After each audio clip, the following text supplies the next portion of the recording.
भगवान का यहाँ तात्पर्य धम्म से है कि हम अक्सर व्यक्तियों को स्वीकार करते हैं, उनके विचारों को छोड़ देते हैं। यहाँ तथागत ने स्पष्ट कर दिया है कि बुद्ध से बड़ा बुद्ध का विचार है, धम्म है। तो जिस अनंत काल तक की बात हो रही है वह धम्म के संदर्भ में हो रही है।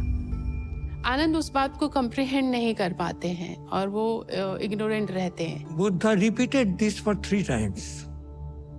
But Ananda did not say anything in favor of Gautam Buddha to continue till the end of this world. Buddha अपना सवाल दोहराते हैं, तिहराते हैं, और आनंद की तंत्रा नहीं टूटती है। बुद्ध उन्हें मुस्कुराते हुए बाहर भेज देते हैं। यह समय इस यात्रा के लिए अगला कदम उठाने का था। बुद्ध अपनी गुफा में साधनारत हो जाते हैं। उन्हें महापरिनिर्वाण का निर्णय लेना है, लेकिन उन्हें इस जगत की भी चिंता करनी है। साधना के बीच महापरिनिर्वाण के हाँ ना का तर्क वितर्क चल रहा है, और यहां आता है बुद्ध का बहुत पुराना साथी मारा। एक मिनट, मारा को मैंने बुद्ध का साथी क्यों कहा? क्योंकि मारा तब भी साथ था जब बुद्ध ज्ञान की प्राप्ति के लिए भटक रहे थे। थेरवाद में मारा वही है जो हिंदूवाद में कामदेव है। भीतर की लालसा साथी तो रहती है, उफन कर बाहर आकर हमें वश में करने को आतुर तो रहती है, तो साथी ही हुआ ना।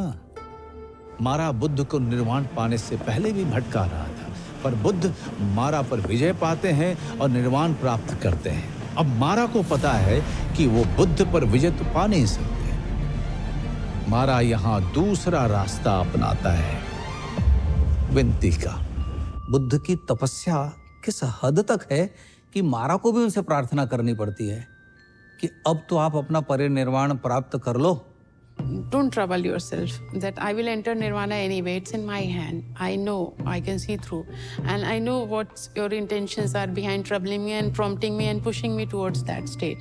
In Buddha's absence, his words, his teachings would be their guiding line. But at the same time, he needs to address the people and the Sangha in a structured way. Buddha himself said, if I take Mahaparinirvana now, that will not be the justice. आनंद एक ऐसे agent है जिन्होंने उनके prompt को, उनकी बात को समझा नहीं और उनको रुकने के लिए अनुरोध नहीं कर पाए। Things will happen that way, but उनका एक मीडियम और ये पात्र बदल रहे हैं, और ये देखने का नजरिया है जिसने ये दिग्ग निकाय लिखा है। बुद्ध अपनी पीड़ा पर अपनी मुस्कान का आवरण डालते हैं और आनंद से कुशीनारा की ओर चलने को कहते हैं। उनका कारवां ककुप्था नदी को पार करने वाला है।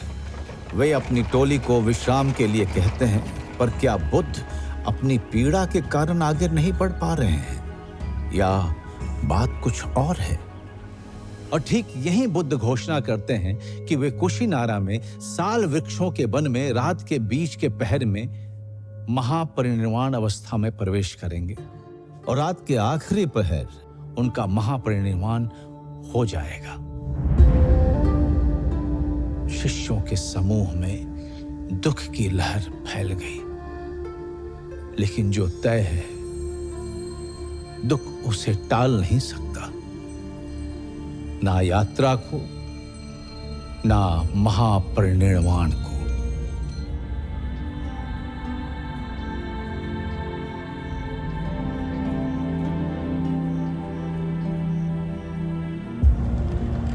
बुद्ध का कारवां हिरण्यवती नदी को पार कर तब के कुशीनारा और अभी के कुशीनगर के साल वृक्षों के उपवन में पहुंचता है, जहां 2 साल वृक्षों के बीच उनकी शैया लगाई जाती है।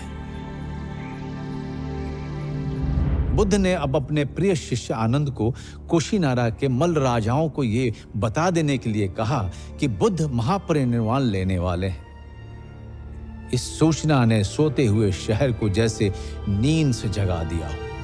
पूरा शहर आधी रात को साल वृक्ष के उस वन में जमा हो गया। बुद्ध लेटे हुए हैं, उनका सिर उत्तर की तरफ है और मुख पूरब की तरफ। एक हाथ सिर के नीचे है, जैसे थका हुआ सिंह लेटा हो। उनकी ये मुद्रा महापरिनिर्वाण मुद्रा के नाम से दुनिया भर में प्रसिद्ध है।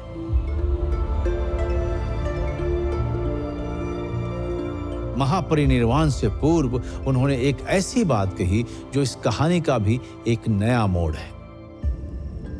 आनंद उनसे पूछते हैं कि उनके महापरिनिर्वाण के बाद उनके देह का क्या किया जाए, उनका आखिरी अनुष्ठान कैसे किया जाए। बुद्ध बोलते हैं, मेरे पार्थिव देह के साथ वही करना जैसा मरणोपरांत चक्रवर्ती सम्राट के देह का किया जाता है। किसी चक्रवर्ती राजा की मृत्यु हुई है, going back in history before Buddha और एनी अदर एनेक्डोट, सो हमें राजा दशरथ का एक रेफरेंस मिलता है वाल्मीकि रामायण में, अयोध्या कांड में पर्टिकुलरली। महाराज दशरथ को भी लकड़ी की तेल से भरी हुई द्रोणी में रखा गया था जब तक भरत नहीं आ जाते। तो भगवान बुद्ध को भी किसी की प्रतीक्षा है और वो है महाकश्यप, जो उस समय कुशीनारा में नहीं है, वे कहीं और है। यह बात लॉन्गर रन में ममीफाई करने की नहीं हो रही है, यहाँ कॉन्टेक्स्ट अलग है। उस बात को किस तरह से तब तक उसको प्रिजर्व किया जाए, उस कंडीशन में रखा जाए कि लोग उसको होमेज पे करें, वो विकृत ना हो। पर जैसा दीघ निकाय के महापरिनिर्वाण के सूत्र में कहा गया है, बुद्ध ने आनंद से कहा कि महापरिनिर्वाण के बाद उनके पार्थिव शरीर को नहलाया जाए, फिर 500 कपास के वस्त्रों के तहों में लपेट के रखा जाए। दाह के बाद उनके शरीर के बचे अवशेष और राख को शहरों के मुख्य चौराहों पर स्तूप बनाकर सुरक्षित रखा जाए और इसे वैसे ही सम्मान दिया जाए जैसे मुझे दिया गया है।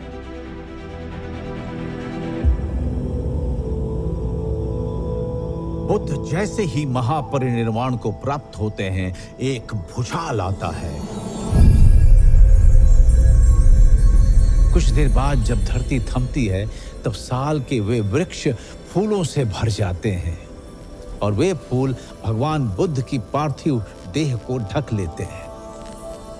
हैरानी की बात यह है कि यह मौसम साल वृक्ष में फूल आने का था ही नहीं, पर यह प्रकृति की प्रतिक्रिया थी, मानो वो इस महान पुरुष को आखिरी भावभीनी विदाई दे रही।